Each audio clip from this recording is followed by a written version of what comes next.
Hello, and welcome to the Empowerography Podcast. This is a platform created for women's voices to be heard and a place to share their stories, journeys, and successes with the world for the purpose of helping other women who might be on similar journeys. We are empowering women one episode at a time. I'm your host, Brad Walsh, so kick back, grab one of your favorite beverages, and enjoy the stories.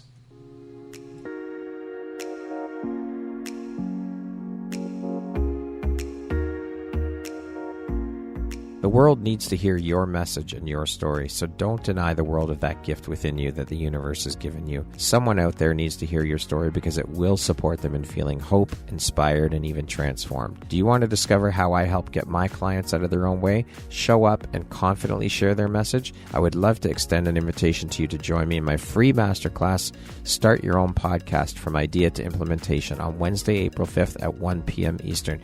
You can find the registry link in the show notes. Hope to see you there. Hello there, Brad Walsh here, your host of the Empowerography Podcast. Today, my guest is Kelly Falardeau.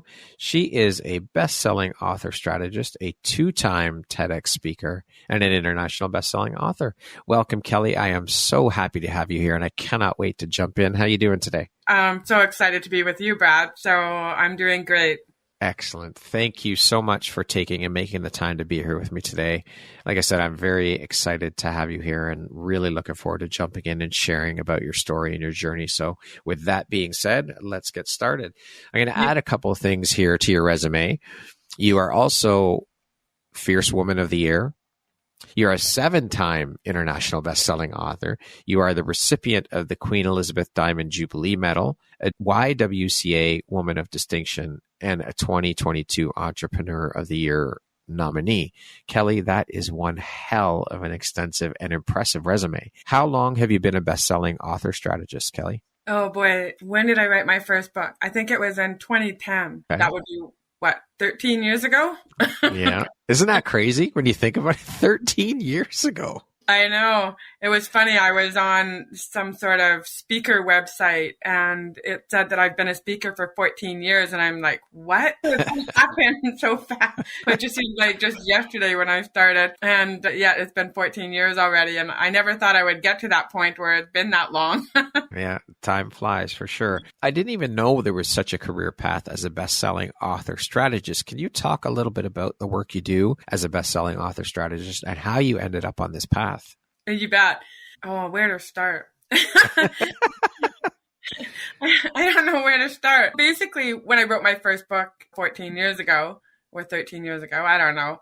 Anyways, basically my speaker coach at the time said, you know what, Kelly, you need to be an author. And I was like, what do you mean I need to be an author? I just don't get it. I'm thinking J.K. Rowling and Stephen King that take years and years to write a book. And I'm thinking, I don't even know where to start. And I have no idea how to write it, how to get it published, nothing. I just didn't understand any of that process. And back then when I started, it wasn't the same as it is now. Now it's easy. It's super easy to write a book. It's super easy to get it published and get it up on Amazon. So what happened was I did write my first book and then I did find a way to get it published. There was a local girl here in my own city that was a book publisher. And so they printed it for me and I got it done. But then what happened was probably about 5 years ago, one of my mentors, he actually was the one that coached me to do a TEDx talk. His name is Corey Poirier. And Corey was the one that actually said, Kelly, you're a best-selling author strategist. What was happening is that I had a special way of doing bestseller launches that nobody else does, except for the guy that I learned from.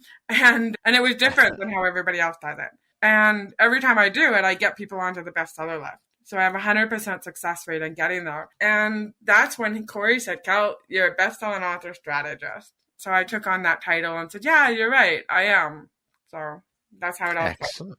Beautiful. So what excites or lights you up the most about the work you do as a best-selling author strategist? The thing that excites me the most about it is seeing other people get their books done. It's really not about me getting my books done. It's really about when people come to me and they just know that they want to write a book or they've been told that they want to write a book or that they should write a book and they've got a story or they want to use it for business or whatever.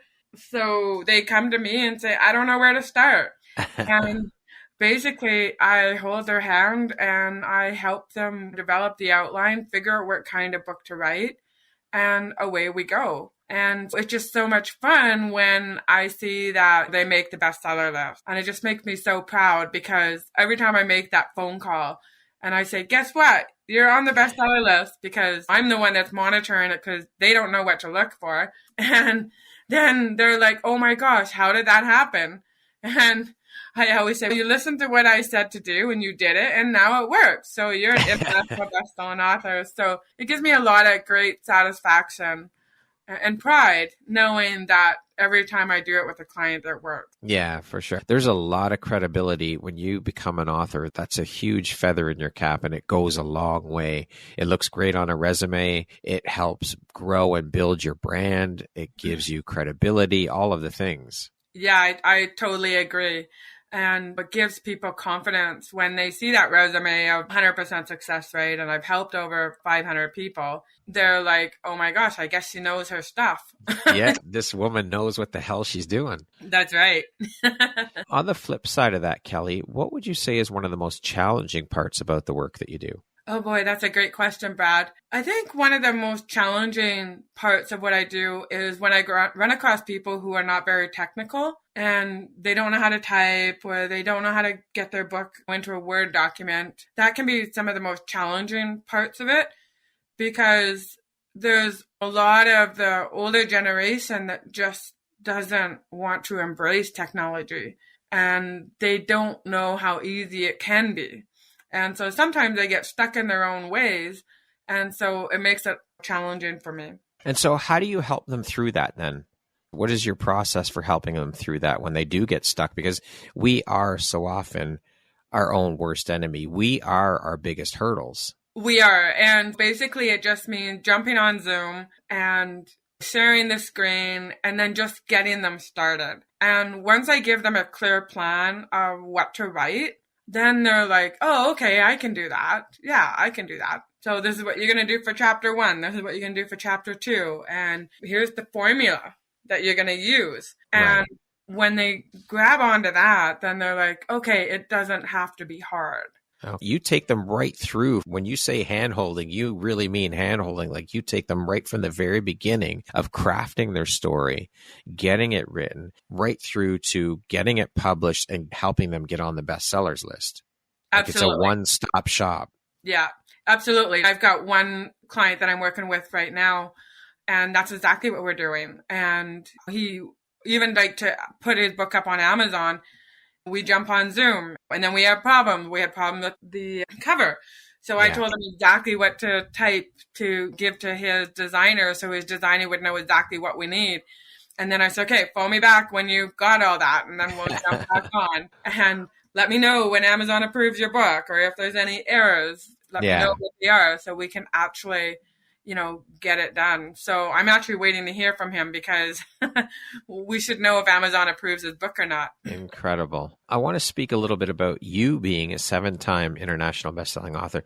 Was writing something that was always part of who you are, or was this a fairly new path for you? And also, how does it feel for you to wear that title of the international best-selling author? Does it ever get repetitive hearing that international bestseller and Kelly in the same sentence? Those are great questions. No, I never wanted to be a writer. It was not, when I was a little girl, it was not something that I thought, I want to be a best-selling author. When one of my mentors said to me, Kel, now that you have a book, you now need to be a best-selling author, I was thinking, oh my gosh, how am I going to do that? That means I have to sell 10,000 books, and I don't have 10,000 friends. And that's what I thought being a bestseller was. And it wasn't until I took her course and realized that with Amazon, you only have to get into the top 100 of your category. And that could take 5 books. It could take 30 books. It could take 100 or 200. You never know until you get into the launch and you see what happens. So yeah, when I say I'm an 8-time best-selling author, I was like, wow, how incredible is that? That I've done it this many times, and I've helped so many people to become best-selling authors, and people trust me. They know that I know what's going to happen, and I can forecast what Amazon is going to do. And then I get blown away when they do something different. But you're a trusted source because you've done it. You've got a proven track record. Exactly. Which I'm sure is what resonates for your clients who come to you looking for your help. Yeah, that's right. They have that confidence that I am going to hold their hand and I am going to walk them through every single step of the way. And even when they're nervous as heck and they think, I don't know what to do next, I said, don't worry about it because I do. I'm not going to leave you hanging, right? Even though you don't know what that next step is, just trust me because I'm going to get you through it. So again, being an 8-time best-selling author and also being a best-selling author strategist, obviously storytelling is a huge part of your life and a common thread that runs through it. So how important a role has storytelling played in your life overall and in the healing aspect of your journey, Kelly? What I've been noticing is that storytelling is one of the best ways to get your message across. Because I've been in the speaker world for 14 years now, I see some of the best speakers are the best storytellers. And some of the best authors are the best storytellers. And I know that when I go to a conference and I'm listening to speakers, the speakers that I believe do the best are the ones who are the best storytellers. And they're not telling made-up stories. They're telling their own stories and they're being vulnerable and they're sharing that side of them that you don't always see. And so it just helps you to relate to people better when they are telling that story about something that happened to them in their lives. And I know even with myself, there's sometimes I look at my stories and I think, oh my gosh, how did I get through all that? I'm sure. And then there's other things that happen in life and I think, oh my gosh, that is hilarious. And at the time, it might have sounded like something crazy or stupid that I did. But when you look at it, it's really hilarious. And I think we need to laugh at ourselves more than we usually do. And I think when we start seeing the humor in our stories, we can see the gift in it. Yeah, you're right. Life is short and we need to fucking lighten up and loosen up. So many people take life so damn seriously. And yes, of course, there are times when we need to be serious, but there are also times when we need to lighten up, be looser, laugh more, have more fun. That's what life's about. I 100% agree with you about that. I don't believe that we were put on this earth to struggle. I believe that we were put on this earth to have fun, learn, enjoy life, laugh more. And I think we need to do more of that. And tell our stories. That's a key part of it since we are talking about storytelling. I believe in my heart of hearts and with all of my being that every single person on this planet has a story to share. And it needs to be shared. It will resonate and impact with at least one person out there in the world. So I think that's part of our responsibility as human beings on this planet is to share our story. Totally 100%. I agree with you on that too. I'll never forget when I've been on stage and shared my story of getting burnt as a 2-year-old and the challenges and stuff that I went through. And then you'll have people come up to you and it seems like nobody gets the same message. Yeah. Everybody hears a different message. And I think that is just so fascinating. And it just boils down to what's going on in your life. What struggles are you facing? And so that's what I think is so powerful about being a speaker and being a podcaster and being an author and sharing your story in any way that you do. Everybody's going to get a different message out of your story. Yeah, for sure. And I love that you said that because I can relate to that in terms of being an artist, being a photographer. And I would imagine it's the same for you. Is one of the most exciting parts for me when I would create my art and exhibit and sell it at art shows. The best and most favorite part for me was hearing the people's thoughts on what they saw in the image, what that image did for them, what emotion that evoked in them, what it brought up for them. And I would imagine it's the exact same thing with when you're speaking on stage, because as you said, every single person is going to take a different message from that. So it's really incredible to see and hear the impact that your work has on people. And that's what I love about the work that you do as a photographer, because a lot of times we see ourselves as one way and then the photo sees us in a different way. Yeah. And then we go, wow. And I know that's happened to me where there's been certain photographers that, or even like makeup artists that will go and they want to cover my scars. And I don't like it. I just don't like wearing makeup. And so I don't like it when the girls think that they have to put all this makeup on me and cover up my scars. And then when I go and get my photos taken, it just feels so awkward for me. But then I've had these other photographers that are just phenomenal. And I look at the pictures, and I remember this one girl in Calgary, she took some photos of me, and I was blown away. I said, you know what? This photo, I truly now see my beauty. There you go. And that is the most incredible part about being a photographer and being an artist, is when we are able to show our clients themselves in a light that they never got to see themselves in, and to see that reaction, to see that transformation is just so powerful. And it's the same thing with storytelling, right? You tell your story, and then you're speaking with people after you share your story, and to hear how that story impacted them, to see that transformation in that person. It's just such a beautifully powerful thing. It is a gift. It truly is. It is. And that's why I love the work that you do, because you know how to tell that story in the photos. And I'm sure that you get a lot of people that where you show them one photo, but you might show it to 10 different people, and then they get 10 different emotions. Yeah, absolutely. From that same photo. Yeah, 100%. And that's the beauty of it. Not only are you a storyteller through actually writing and being an author, but you also, as we've been talking about, tell stories through your speaking engagements and sharing your personal story through 2 TEDx talks you've done. You've been featured in Goalcast video. There's a documentary about your life story as well. Can you share with us, you touched on it very briefly here, can you share with us a bit about your personal story and journey? Yeah, absolutely. When I was 2 years old, we lived on a farm, and my cousins were 9 and 11. And my grandpa had asked them to burn the shingles from the old barn roof. And they went outside and they were burning the shingles, and I wanted to be outside with my cousins. And so my mom had to make a decision whether she should let me go outside or keep me inside to change my diaper. And my mom was pregnant with my sister at the time and 21 years old. And so she decided to let me go outside. Then all of a sudden, she heard some screaming and crying. And she opened up the door and saw me covered in flames. Oh my gosh. And I had walked past the burning barrel, and a spark came out and landed on my dress. And then I exploded. And so, of course, there was a bucket of water by the house, and they threw the water on me, put the flames out, and rushed me to the hospital. And I spent 4 months in the hospital. Every 2 days, I would be in the operating room and having more surgeries. And then every 2 years, I would have to go back to the hospital for more surgeries. And that was until I was about 20 years old.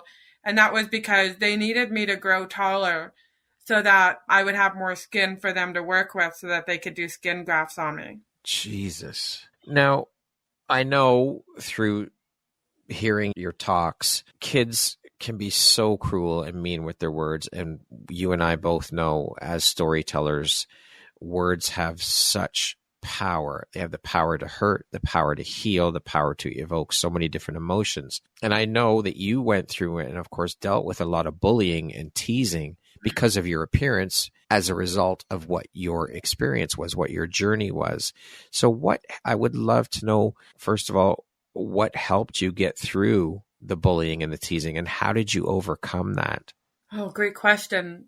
I remember one day when I was in grade 5, I walked past my teacher's desk and I saw a picture that someone had drawn of me, and it was a circle and it had scribbles all over it, and it said Scarface at the top. And my teacher had already dealt with it, so I didn't even know who did it. And at that point I knew that, oh, I guess the kids are calling me the Scarface girl.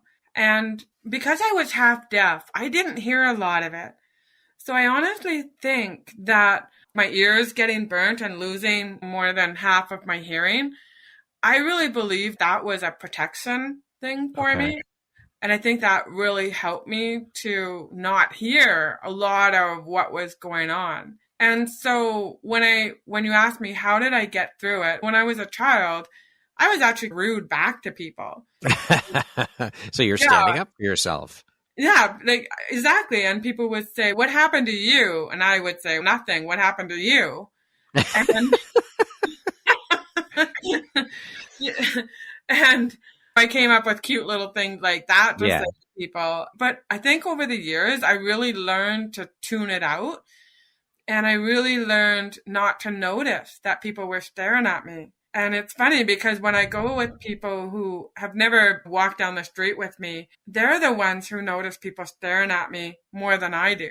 I don't notice it as much anymore. I guess you've gotten to the point where you're just so used to it. It just, yeah, whatever. Okay. You look all you like, but I'm comfortable in who the fuck I am and I love me. And that's all that matters. I don't give a shit what you think. Yeah, absolutely. And I'll never forget, this was, I don't know how many years ago, probably about 15, 16 years ago. And me and my former husband, we went to a garage sale.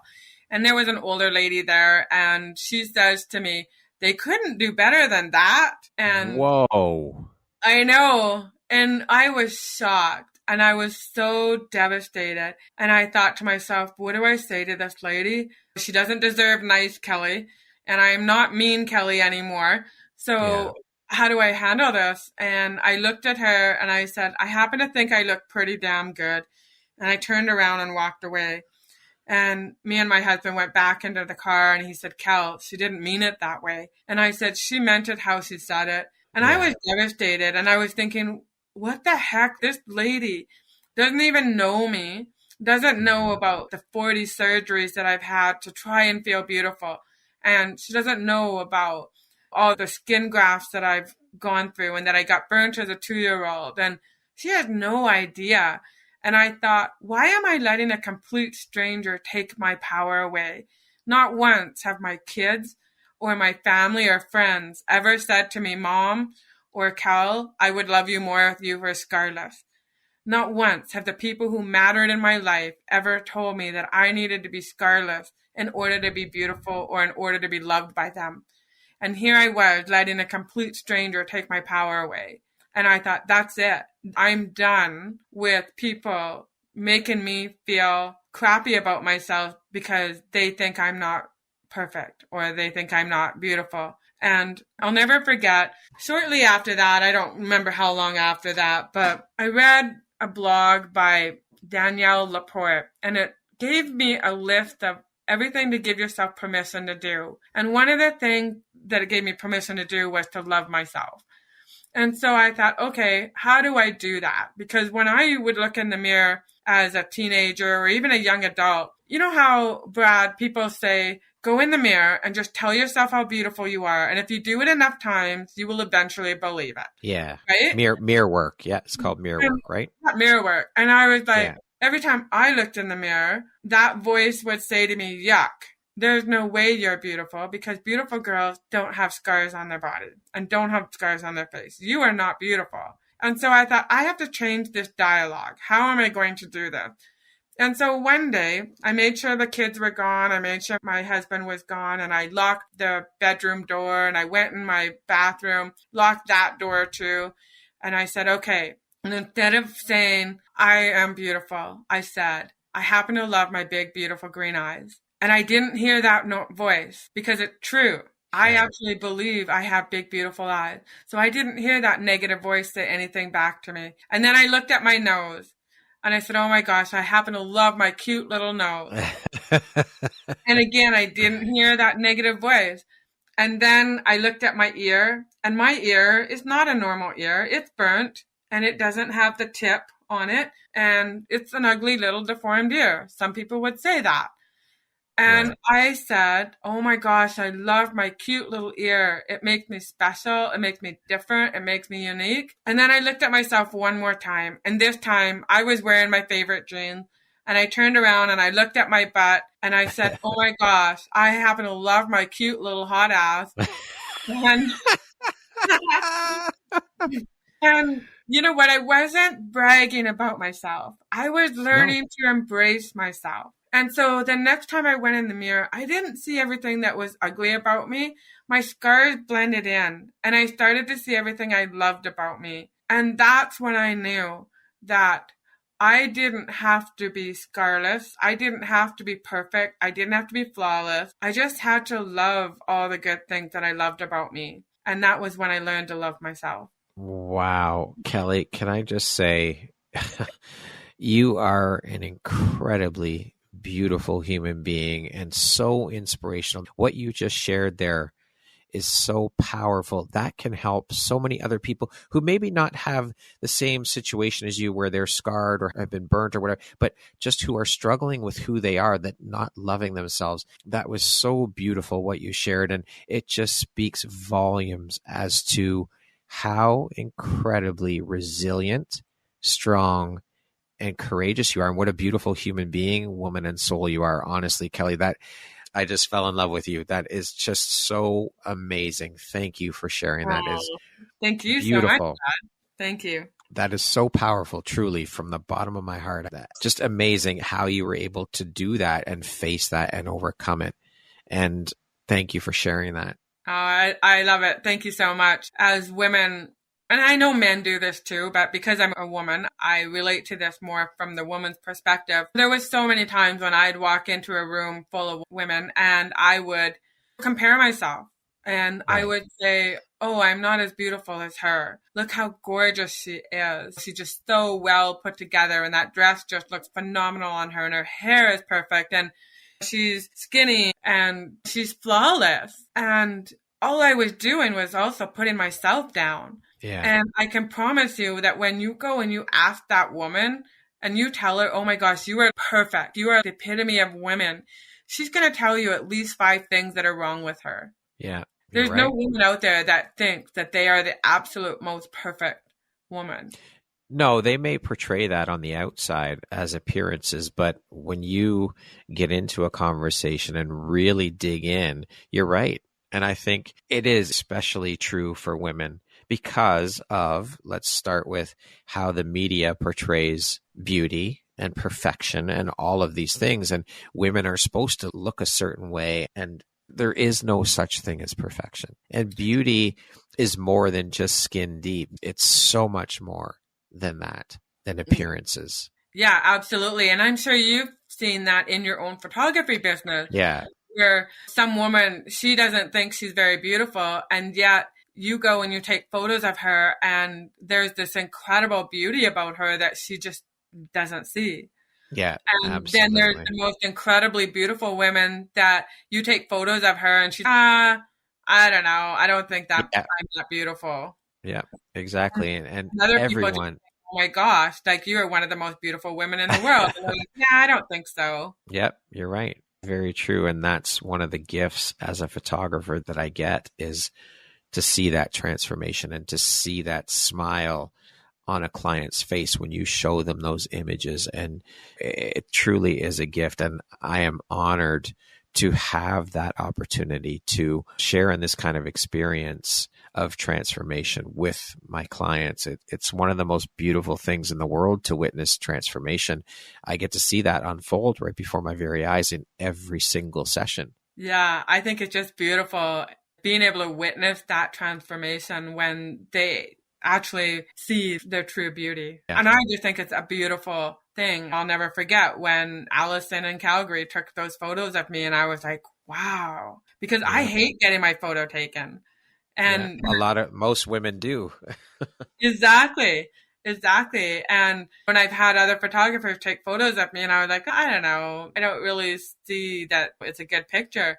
But then there's that other picture where people, they capture that look and you're just like, oh my gosh, that is just incredible. So I love it. Now I see it. Yeah, now I see it. Yeah, I love that. It is truly a gift to be able to show people themselves in a light that they don't see themselves in. It really is an incredible gift, I have to say. Yeah, exactly. And not too long ago, me and my boyfriend were in Vegas for a speakers conference. And I was speaking at it. And then they had a photographer there who was doing headshots. And so she took some beautiful shots of me. I was like, oh my gosh, this is incredible. And then she said, okay, how much do you want me to edit them?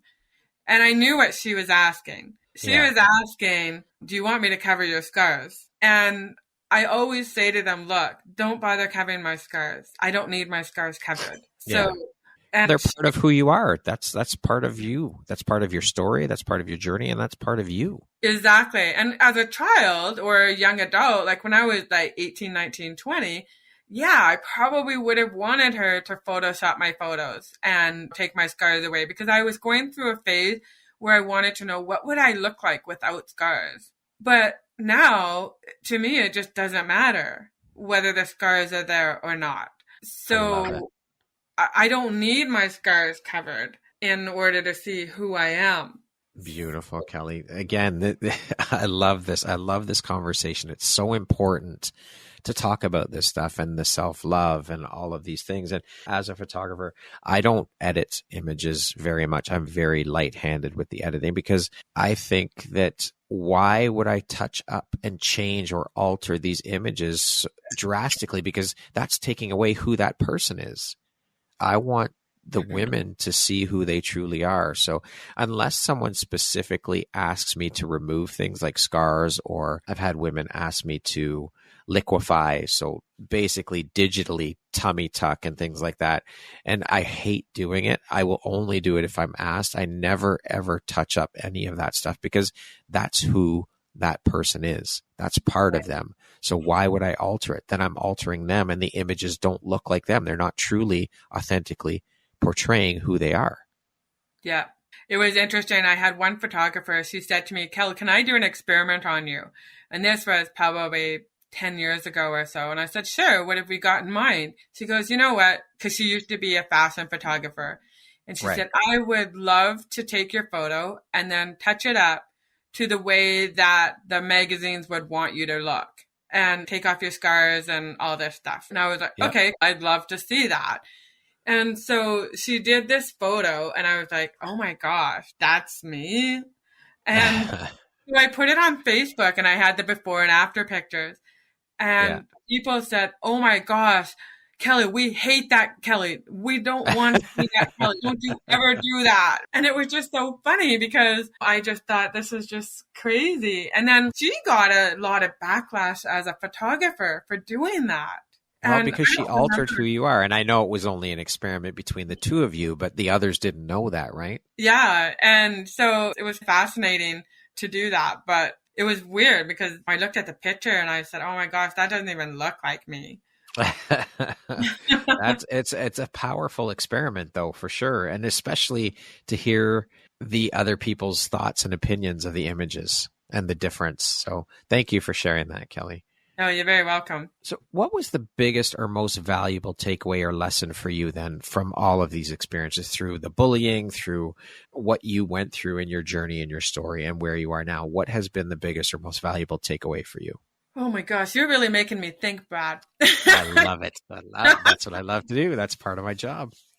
I think that the biggest takeaway is not only just about the comparison, that we need to quit comparing ourselves to other people, but I think we also have to quit worrying about what everybody's thinking about us. And how that came about is that I think I was about 21 years old, and I went to the bar in Edmonton to meet an old friend of mine from high school. And it was in West Edmonton Mall, and I wanted to go home. So I asked Paul to walk me back to my car.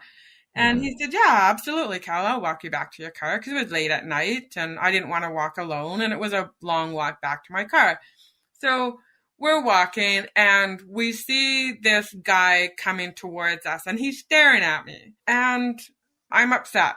And I said to him, I am so sick and tired of people staring at me. And he said, Cal, he's staring at you because you're so darn cute. Haha, there you go. And I said, oh, Paul, stop it. And he's, no, Kel, you are. And I began to think about that. And I thought, you know what? When I see an overweight person, I don't always think they're ugly. I look at them and I think, wow, yeah, they're overweight, but so what? They're just so beautiful. Why am I always thinking that every time somebody looks at me, I'm thinking that they think I'm ugly? Couldn't it be that these people are actually thinking something nice about me? But I never saw that, because all I could see is that every time somebody was staring at me, all I thought was, oh, they think I'm ugly. I wasn't seeing that they were actually smiling, and they may have been thinking how beautiful I was. And that's the biggest takeaway that I have in life, is that we are our own harshest critic. And many times women have come up to me and they've said, you know what, Kel, when I first met you, you're right. I saw your scars. I noticed them. But after about 5 minutes of talking to you, I don't see them anymore. And I say, why not? They're still there. Physically, the scars are still there. How can you tell me you don't see my scars anymore? Because they haven't physically disappeared. And I got thinking about it, and I said, because they're not seeing my scars. They're seeing my smile. They're seeing my big, beautiful green eyes. They're seeing my energy, my spirit, my laugh. They're seeing all the incredible things about me. They're not seeing my ugly scars. They're seeing what's beautiful about me. And that's the truth for everybody. When we look at somebody and we talk to them, we're not seeing that they have flabby skin. We're not seeing that they've got moles on their face. We're not seeing all the ugly things about them. We're seeing the beautiful things about them. And people have to learn to stop worrying about what everybody's thinking about them. And when they stop worrying about what everybody's thinking of them, they're not going to be so critical of themselves. Wow, that is powerful, Kelly. Thank you very much for sharing that. That is a great reminder for everybody. I think that is so beautiful and so powerful. Thank you for that. You're very welcome. It's very true, but that's a mindset shift, right? We have to get into that mindset that maybe they are looking at us and admiring our beauty, admiring something beautiful about us. It's not always the negative, but we immediately go to the negative. Yeah, absolutely. And you know that when you go to photograph somebody and they say to you, oh, I hate getting my photos taken. I just hate it. And basically they're worrying about what everybody's thinking of them. Yep, for sure. And they're worried about what you're thinking of them. And I know that's what I go through is when people want to take my photos, I just feel so awkward when they're telling me to pose and do this and do that. And I'm like, oh my gosh, why am I doing this? This is not making me feel good. But when the photographer takes those photos and you just let them do their work, and then it's, wow, that is absolutely incredible. Yeah, for sure. I've had quite a few conversations as of late about self-love and the importance of it. And of course, we're talking about it now here. And the fact that everything, I believe absolutely everything starts with a foundation of self. Our relationship that we have with ourselves is hands down the most important and longest standing relationship we will ever have in our lives. So with that being said, and what you've been through personally, what are a couple of tips or takeaways that you could provide that listeners can implement immediately to start their journey into self-love? One of the first things that I would say to them is to quit calling yourself names. And when you read My Self-Esteem Doesn't Come in a Bottle book, that is actually the first chapter, is quit calling yourself names. And when there's times when we look in the mirror and we think, yuck, I look like such a loser, or I look so old, or I look so exhausted, I don't look beautiful enough. How are you going to love yourself when all you've done first thing in the morning is picked on yourself? You would never tell your best friend all that. But yet you'll look in the mirror and tell yourself all that. And it's really quite fascinating, Brad. When I was doing some research for my first TEDx talk, which was called Ugly is Still Beautiful. And ugly is an acronym. And I had to research, okay, where do we learn that the mirror talks? That was my question to myself. Where do we learn? And I started thinking about it. And I thought about the movie Snow White. Mm-hmm. And in the movie Snow White, the evil queen talks to the mirror, and the mirror comes back with this big booming face and this big booming voice and talks back to her. And when you think about it, Brad, what age did you watch Snow White for the first time? Oh, I was probably 8 or 9, maybe. They're around. Very young. Yeah, but you're a boy, so you probably didn't watch it as early as some of the girls. And so what happened is when I did some research on Facebook and I put it out to my tribe and I said, okay, at what age did you watch Snow White for the first time? Guess what the youngest age was? I'm going to say probably 3 or 4. Absolutely. 3 years old. Yeah. So at 3 years old, people are learning that the mirror talks to them.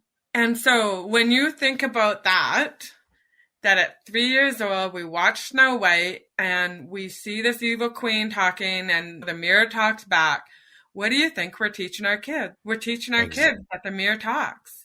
Yeah, for sure. And the other reason I know that it's that age is because I have a set of twin boys and they're identical. So Okay. when they were little, I used to wonder, okay, when the boys look in the mirror, do they know it's themselves they're looking at, or do they think it's their twin brother that they're seeing in the mirror? And I thought about that and I said, okay, what do they think when they're looking in the mirror? And so one morning I woke up and I can hear this laughter like throughout my house. I was like, what the heck is he laughing about? So I find him and he's in the bathroom. He's probably between 2 and 3 years old at the time. And he's standing on the bathroom counter. He's pointing at the mirror and he's laughing. And he said, Mom, look, Cody's laughing at me. His brother. And so it was like, oh my gosh, I just figured it out. He thinks it's his brother in his mirror. He doesn't think it's himself. And here he is between 2 and 3 years old thinking that the mirror talks. And that's when I figured it out. That's where young girls, young boys learn that the mirror talks, is when they watch Snow White and they see the evil queen talking to the mirror. That's a powerful realization for sure. I never would have thought about that aspect of it. Never in a million years would I've ever thought about that. Yeah, right. I know. We're conditioned. Yeah, absolutely. And I think it was like, when I researched it, I think it was like 85% of the people that responded to my question had watched Snow White under the age of 6. Wow. Holy shit. So Kelly, they're learning at under 6 years old. When they look in the mirror, that voice that they hear is the mirror talking. It's not, they don't understand that voice can be changed. exactly. And that's been so ingrained because it starts from such a very young age. Exactly. And little girls and little boys, they watch their moms go in the mirror and put makeup on. Yeah. And they're learning that in order to be beautiful, they need to put makeup on. Yeah. Not all kids, but a lot of kids, that's what they're learning. They learn by watching their moms, and they're learning that I think my mom is beautiful. Why is she putting makeup on? So it's fascinating. It is, for sure. Kelly, what does self-love mean to you? Oh my gosh. Another great question. Oh boy. I guess self-love means to me that you love and accept yourself for who you are, and that you don't feel that you have to have surgery to be beautiful. And you can look at yourself and say, wow, that's me. And a lot of times the reason women and men too don't love themselves is because of what they're doing to themselves in their lives. So about, I think 9 years ago, I worked with a coach, and she said to me, Kel, go look in the mirror. And I said, I can't. And she said, why not? I said, I can't. I was a single mom at that time. And she goes, no, go look at yourself in the mirror. And I said, no, I can't. And at that time, I was being very disrespectful to myself. And I had slept with a married man at that time. And I couldn't look myself in the mirror. And when you think about self-love, a lot of times the reason people can't love themselves is not because of what they look like on the outside. It's because what are they doing on the inside? Are they cheating on their spouse? Are they gambling their money away? Are they overeating and lying, right? A gambler, she's lying to her friends and family about where she's spending her money and where she's spending her time. And she feels guilty because maybe she's not home for her kid. Someone who is doing prescription drugs, they're lying to their family. And they're saying, oh no, I'm not doing it. I'm off the drugs. I'm not taking any more medications. And then yet they go and they take the pills. Or someone who's on crack or doing cocaine, and their family is saying to them, are you being good? Are you staying off the cocaine? Oh yeah, I am. And yet they're still doing it. And same with the alcoholic. And same with anybody that is doing something that they're being disloyal to themselves. And when she asked me to look in the mirror and I told her that, I couldn't love me at that point because I knew that I was being disrespectful to myself. And how do you love yourself when you're lying to yourself? And it was the same thing when I was married. I couldn't love myself because I was telling myself 2 lies. One, that I loved my husband. I didn't. And that I loved my job. I didn't. I didn't love my job. I hated my job. I was bored. I didn't love my husband, but yet I stayed because I had the kids and because I was taught that a mother should never leave her kids, because if she leaves her kids, she's a bad mom. She's a bad person. You should never leave your kids. But yet I stayed in that toxic marriage for 24 years. And so when I looked in the mirror, I couldn't love who I was because I was lying to myself. Wow. Sorry, go ahead, Kelly. But that's the biggest reason people can't love themselves, is because they're lying to themselves. What an incredible insight. Holy shit. You're dropping truth bombs all over the place today, Kelly. I know. You're really digging them out of me, Brad. I love it. This is phenomenal, though. This is what great conversations are all about. And this is an incredibly inspiring and insightful conversation. So thank you for all your truth bombs. There's so many mic drop moments here. It's like, holy shit, Kelly. I'm giving you the credit because you're asking all the questions that are getting it out of me. So thank you for but you're providing the insight. So it's the Mutual Admiration Society here today. I want to speak a little bit about your journey into the world of being a TEDx speaker now. Now, of course, this is a dream for a lot of people out there. Was this something that was a bucket list item for you, Kelly? Yeah, absolutely. I knew that if I could get on that TEDx stage, that meant I had reached a certain level in my career. And there was many times I wanted to do it. And I was invited. Like at one point, you had to actually be invited to apply to be on the TEDx stage. And I was invited. Wow. And they asked me, okay, where's your application? And I went to do my application and I couldn't do it. And I thought, why? And I realized I wasn't ready. And then I put it out there. I said, you know what? I want to do a TEDx talk. And so one of my acquaintances at the time said, Kel, I know a guy that teaches people. Do you want to be introduced to him? And that was Corey Poirier. Corey, yeah.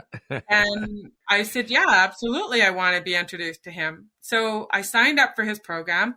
I didn't have enough money for it, but he let me make payment. And I started taking it. And in the first module, it says, put it out on your social media that you want to do a topic about such and such. And at the time, I wanted to do a topic about Me Too from the mom's perspective of boys. What had happened is that both of my sons had been violated by girls at 15 years old. And I wanted to be able to share the mom's perspective. And this is when the Me Too topic was really hot. And so I put it out on Facebook and I said, hey, by the way, I'm thinking about doing a topic about the Me Too perspective from the mom's perspective where her boys have been violated by young girls. What do you think? And a few people said, oh my God, that sounds like a great topic. But a couple of my mentors said, Kel, don't do it. That topic is either going to make or break your career. And a good chance it could break your career. If you don't tell that story in the right way, it could break your career. And so I said, okay, I'm not going to do that topic. So then I came up with a topic, I think about a week later. No, not a week later. I think it was just a day later. I said, okay, I want to do a topic. And the theme of this TEDx is unprovable, unsolvable problems. And I said, okay, I want to prove that ugly can actually be a beautiful word. And ugly is an acronym. And everybody just jumped on it. Oh my God, that is a great idea. And maybe you should change the wording, blah, blah, blah. And I wasn't going to change the wording. I knew what I wanted it to be. And then what had happened is one of my Facebook friends jumped on and said, Kel, I just got my TEDx license. I want you on my stage. You don't even have to try out. You're in. Incredible. Incredible. And I was like, oh my gosh, I guess I'm in. And so I did 2 TEDx that year in, I think, 6 months. 2 in 6 months. Holy shit. Yeah, it was just crazy. It was absolutely crazy. And it was the most difficult talk I've ever done in my life because it had to be really structured. And that's when I led my talk with the whole Snow White story and how we learned that the mirror talk and took him through that journey. But yeah, it was the hardest talk I've ever done in my life. I'm sure. And so what was the second talk then? Did you go with the Me Too thing from a mother's No, I perspective of didn't. two boys? Okay. So what was the No, second I talk? didn't. I wanted to stay away from it because I wasn't sure about it. I Okay. wasn't sure I could pull it off. Yeah. And I also believe that no matter what my intentions were, that somebody or many people would twist it around and make it mean something different. Right. And I didn't want that to happen to me. Not at that point in my career, because I was still trying to expand my business and Yeah. my reach. So I didn't want to Right. go that route. So my second talk was called The Reflection of You. And that was where I talked about how we have different personalities. We have compassionate Kelly. We have self-sabotage Kelly. We have determined Kelly. We have bitch Kelly. Bitch Kelly was reserved for the ex-husband at the time because we were going through a nasty divorce. And how each of those Kellys have to work together. And sometimes when self-sabotage Kelly is out, determined Kelly gets really mad at her because she's, get your shit together. Get off that couch and do what we need to do to accomplish our dreams. And then we have compassionate Kelly that will say to determined Kelly, okay, stop it. You don't have to work 14 days in a row. It's okay to take Tuesday off. You just did 14 days. Right. And she has to tell determined Kelly when it's okay to have some compassion for herself and not be so hard on herself. And then there's hilarious Kelly who sees the humor in things. And she's the one that will jump in the middle of the talk and say some crazy thing that could get her in trouble. So here's the sad part about that talk, Brad. I was disqualified. Really? It was, yeah. That talk is not on YouTube anymore. Wow. I was disqualified. And I was absolutely shocked because I went to Dallas to do that talk. And when I landed back in Canada, I was checking my emails while I was waiting for my luggage to come. And I got this big, long email with a whole bunch of reasons of why they were disqualifying me. And I remember phoning Corey from the airport and saying, Corey, oh my gosh, I can't believe this. They disqualified me. And I told him what had happened and everything. And he had to talk me off the ledge for about 2 hours. The next day we talked. And him and his girlfriend were like, Kel, we'll get through this. You're still a multiple TEDx talker. You still did it. Exactly. And I was shocked and devastated. And I felt like my career was over as a speaker. And he said, no, your career is not over. You are still a TEDx talker and you still have a great message. And it sounds like the organizer just had it out for you. And let's see what we can do to help you with that. That's amazing. And I'm sorry to hear that. And that just speaks to who Corey is. Corey is such an amazing human being. I am so grateful to be connected to him and to know him. He's a wonderful human being. And I know you know this. You are connected with him as well, obviously. So yeah, wow. Exactly. Yeah, I agree. He is a beautiful soul. He is, for sure. Now, I want to speak a little bit about your awards that you've received, your accolades. You were the recipient of the Queen Elizabeth Diamond Jubilee Medal. You've also been named the YWCA Woman of Distinction, which is another huge honor and feather in your cap. Can you talk a bit about these awards and what do these accolades mean to you? It's really interesting because when I won the medal from the Queen, I actually had to get my daughter to accept it because I was speaking to a bunch of women and I was out of town. I still remember my brother-in-law saying to me, Kel, what are you doing? You have to cancel that speaking gig and go accept your award, your medal. And I was like, no, I can't. I've got 3 kids to feed. This is $3,500 in my pocket. No, this is paying my bills for the month. Alex can go and accept my award and I'll go speak and make some money. And he was shocked. And then saying when I won the YWCA Woman of Distinction, my friend had nominated me. And I didn't know if I was going to win or not. But what had happened is a year earlier, I had been asked to speak for free in Toronto to a group of battered women. And they had me booked. And I wasn't being paid for it. I just knew that I had to go and speak, and it was something I wanted to do for the charity and to help all these women. And I wanted to share a story of something that had happened to me. And my friend who nominated me, she says, Kel, you have to be at this award ceremony. You have to cancel that. They're not even paying you to be there. You need to cancel it. And I said, no, I don't need to cancel it. I need to go and speak to those women. There's no other Kelly Falardeau that can tell that story. And they hired me a year ago. I'm not canceling it. And sure enough, I won that award. Wow. And it was just so fascinating because I didn't really appreciate it when I won it. Because to me, it was more important to go and share my message and help those women than it was for me to accept an award for the work that I was doing, because I didn't see it as work, and I didn't also see it as being inspirational. I just thought, hey, this is what God put me on this earth to do, and I'm going to go do it.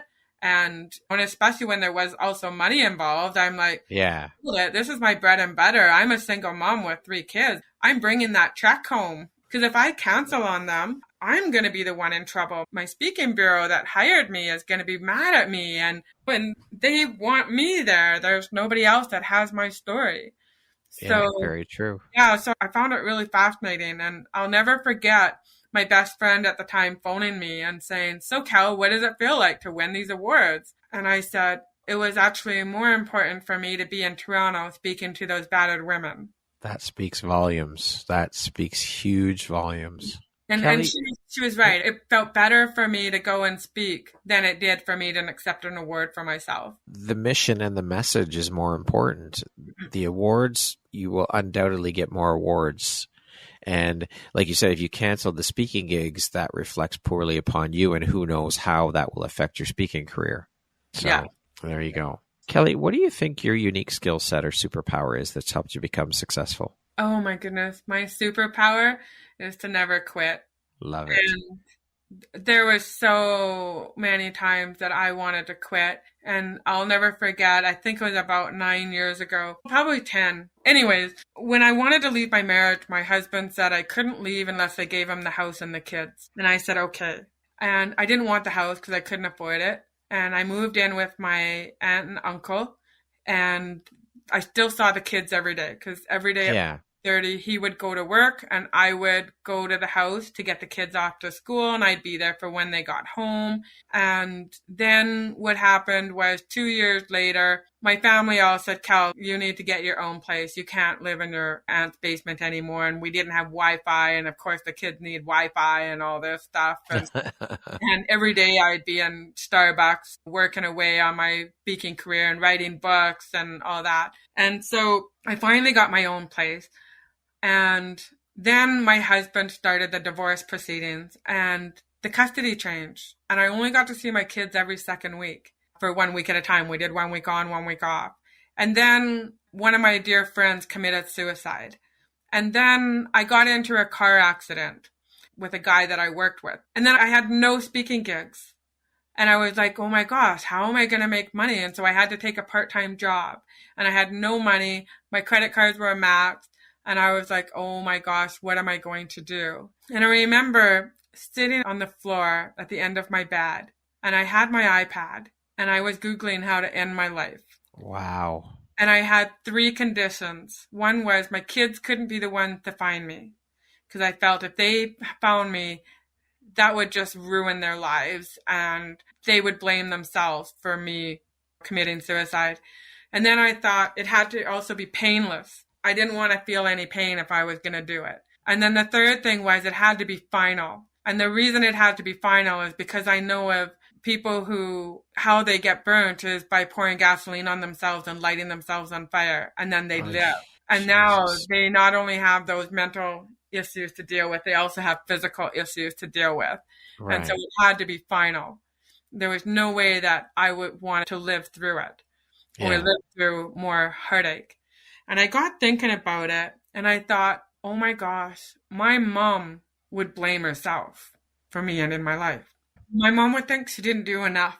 And then I thought about my sister, and my sister would say, if Kelly needed money, why didn't she just come to me? Because they're millionaires.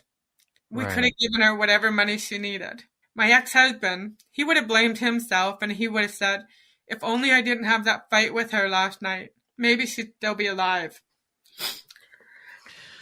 And Take I your time. thought, how could I do that to my family? My best friends would say, why didn't she just talk to me? Yeah. I would have helped her through it. And so I thought, what am I going to do? What do I need to do to get through this? And I thought, I just need to do one thing. And every day I just did one thing. Even if I just did one thing and went back to bed, it didn't matter, but I just had to do one thing. So one day I signed up to listen to this speaker, and one of the bonus gifts was a coaching call. And this lady says to me, Kelly, I'm going to coach you. She said, normally I'm $20,000 a year to coach with, but I need to help you get through this. And I believe that I'm the person to help you. And I'm going to coach you for an hour a day for three days a week. And we're going to get you through this. And we did this for, it seemed like 3 months. Yeah. And she was the one that actually told me to go look in the mirror. And I think it was about a month or two into our coaching. And one day she said to me, Kelly, why don't you value yourself?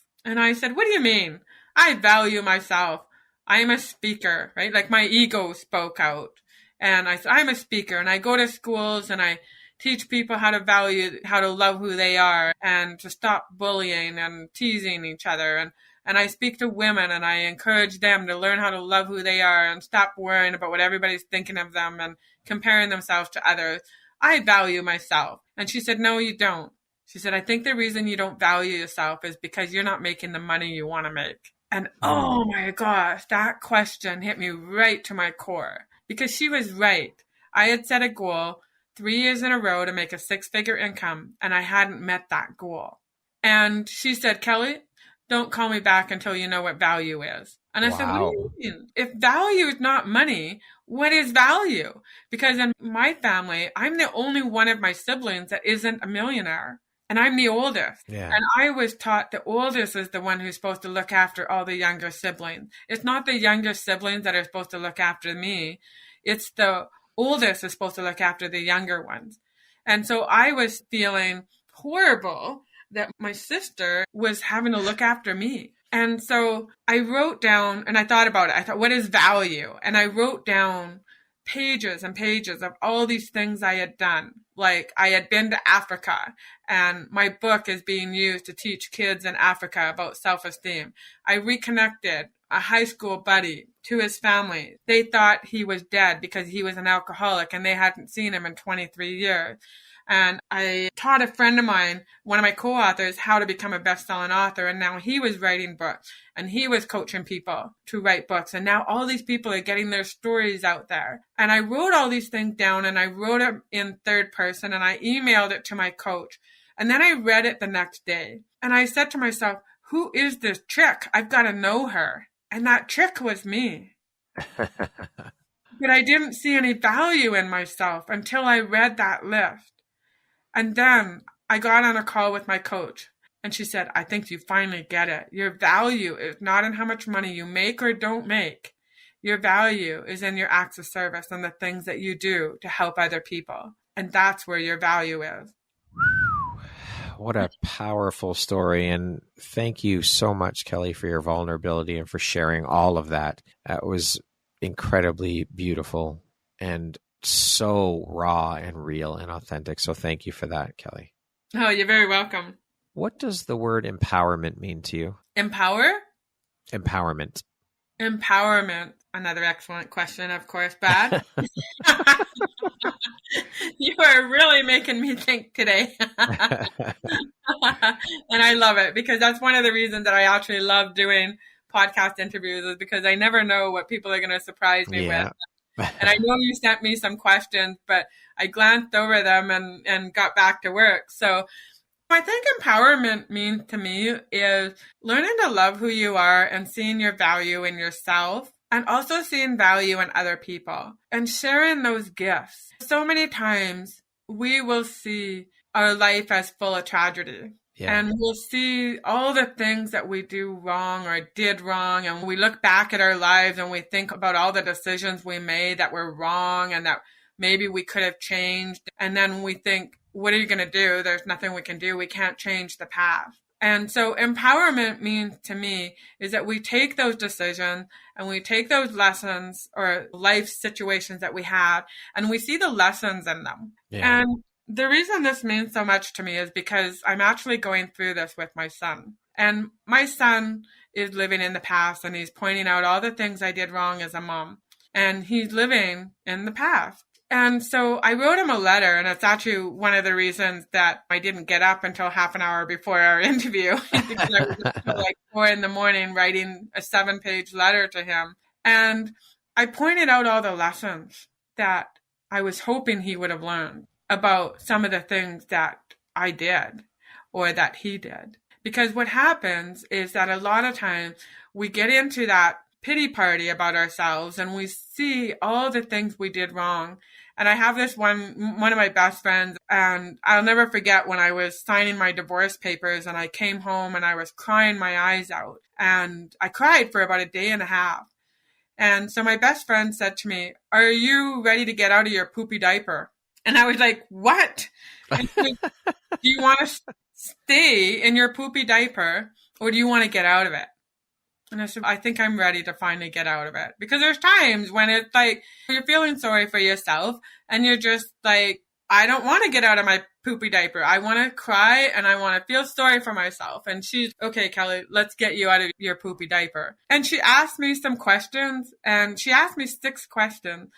And I finally just got out of my poopy diaper. And I realized that things don't happen to us. They happen for us. Yeah, for sure.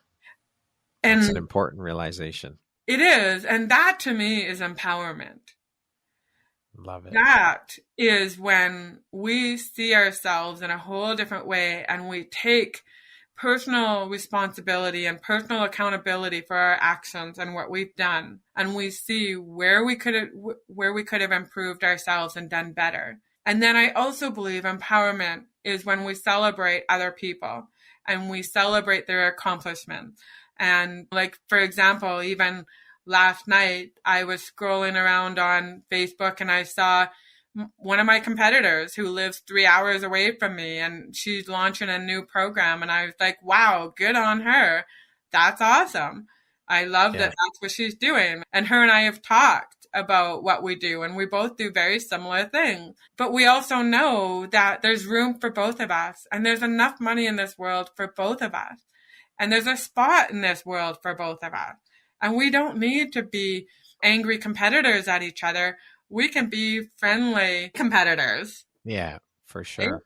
For sure. And that's okay. It's okay to be friendly competitors. And I love that celebrate each other and who we are and what we do and how we help other people. That's what it's all about. That's what we're all here for, just to support, lift, help, and cheerlead each other. Thank you for sharing those reflections, Kelly. You're very welcome. Okay, we're going to jump into a little rapid fire section here. So the next grouping of questions just be 1, 2, 3, 4 word answer type thing, okay?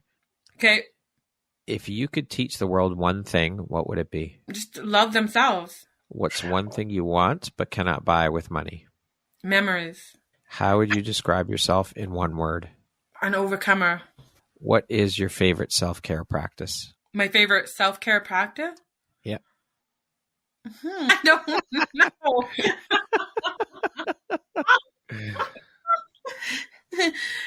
That's, interesting, because that shows to me that I don't practice enough self-care. Yes, that's right. Oh boy, that's a tough one. You know what? I'm going to say have a bath. Okay. If you could be remembered for one thing, what would it be? One who persevered in life. What is your personal motto? Dreams are meant to be found, not tucked away in dreamland, which is a quote that I came up with in my first book. That concludes our rapid fire section. Now back to our regularly scheduled program. What is one thing you love about yourself that is not related to your physical appearance? I love how I can make people laugh. If you had the opportunity to sit down and have a 1-hour conversation with one woman, any woman in the world, who would it be and why? The first one that popped to mind is Oprah. Okay. And why Oprah? I think because I've seen her do some things that I think are racist.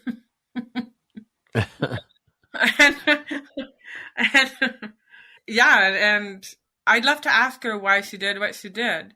And what it was is when Omarosa came out from Donald Trump's show, and she had Omarosa, the black lady, on stage with her, and she had the two white women in the audience, the two white women that she was talking about. So why didn't they get to be on stage with Omarosa and her? Kelly, if you could go back and give your younger self one piece of advice, what would that piece of advice be? Never give up. Lastly, Kelly, if you were to deliver your last 30-second speech to the world, your corner of the world, your tribe, your people, what would that last 30 seconds sound like? What words of wisdom would you impart? I think the last 30 seconds would be that, yeah, life is full of challenges. We all have to face challenges, but those challenges, it's a choice, whether you see them as a tragedy or you see them as a gift.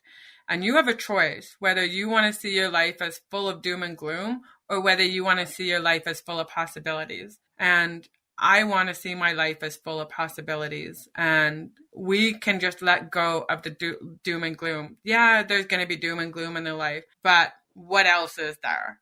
And it's a whole lot more fun in life when you can start seeing that your life is full of possibilities. And that's what I believe life is all about. Beautiful way to end the interview. Kelly, thank you so very much for taking and making the time to be here with me today. This was an absolutely insightful, inspirational, and beautiful conversation. Thank you for sharing your vulnerability. Thank you for sharing your stories. And thank you for sharing your very valuable insights. It's been an absolute pleasure having you on the show. And I am honored to have you as a member of the Empowerography community. Thank you for all that you are doing and for shining that bright, beautiful light of yours out into the world. You are very welcome, Brad. You have been a phenomenal host, and I think this is actually the longest interview I've ever done. And I loved every minute of it, and I just can't wait to meet you in person and give you a hug. And someday I would love to see you and I do something together to help women see their true beauty and teenagers. Absolutely. We can make that happen for sure. I would love that. I think it'd be beautiful. It would.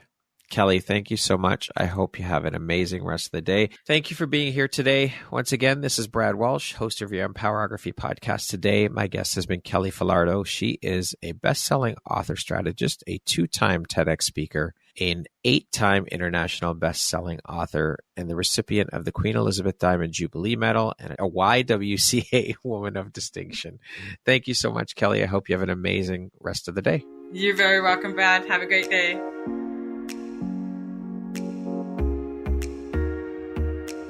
Thank you very much for listening to this podcast. If you haven't yet, please be sure to subscribe, rate, review, and share with all your friends. You can find me at viseuphoria.ca and follow me on Instagram at Empowerography Podcast and on Facebook at Empowerography. Please join me next time for another inspirational story from yet another amazing woman.